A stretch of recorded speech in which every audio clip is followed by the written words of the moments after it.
You would think that of all the 10 commandments, the one that needs the least explaining is the sixth, because it seems so clear. It is the one that the King James Bible, the most widely used English translation of the Bible, translates as, "Thou shalt not kill." Yet the truth is quite the opposite. This is probably the least well understood of the 10 commandments. The reason is that the Hebrew original does not say, "do not kill," it says, "do not murder."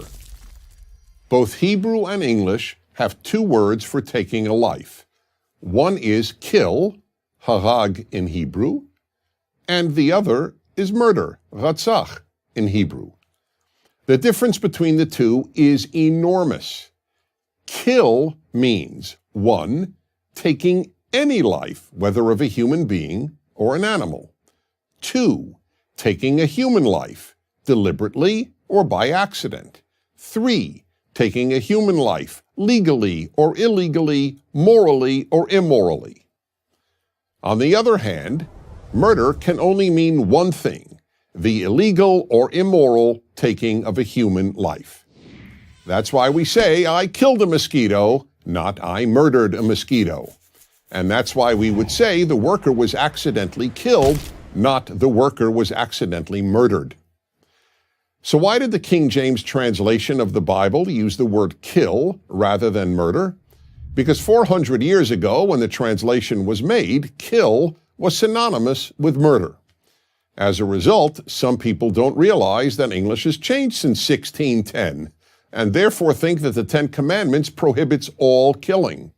But of course it doesn't. If the 10 Commandments forbade killing, we would all have to be vegetarians. Killing animals would be prohibited. And we would all have to be pacifists, since we could not kill even in self-defense. However, you don't have to know how the English language has evolved in order to understand that the 10 Commandments could not have prohibited all killing.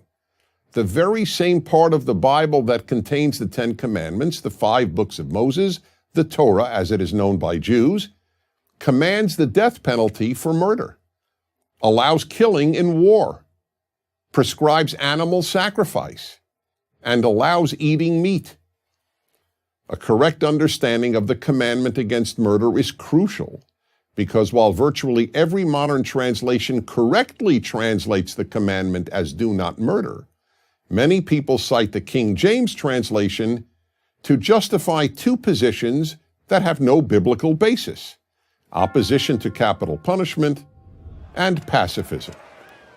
Regarding capital punishment and the Bible, the only law that appears in each one of the 5 books of Moses is that murderers be put to death.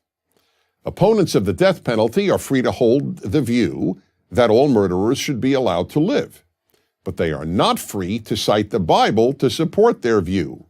Yet many do, and they always cite the commandment, "do not kill." But that, as should now be abundantly clear, is not what the commandment says, and it is therefore an invalid argument.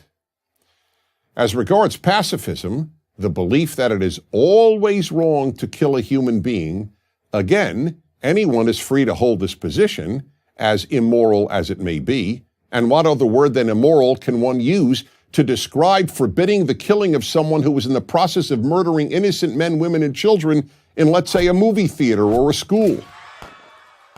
But it is dishonest to cite the commandment against murder to justify pacifism.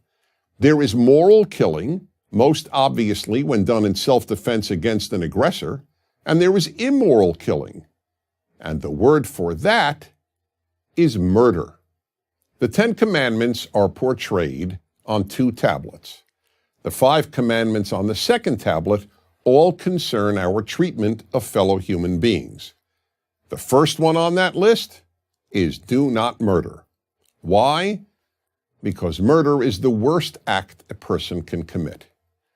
The other 4 commandments prohibiting stealing, adultery, giving false testimony, and coveting are all serious offenses. But murder leads the list, because deliberately taking the life of an innocent person is the most terrible thing we can do.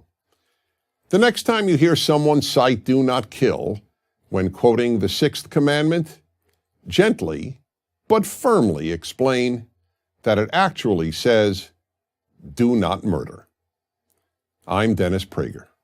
Join Prager University, subscribe to our YouTube channel, and sign up for free at prageru.com.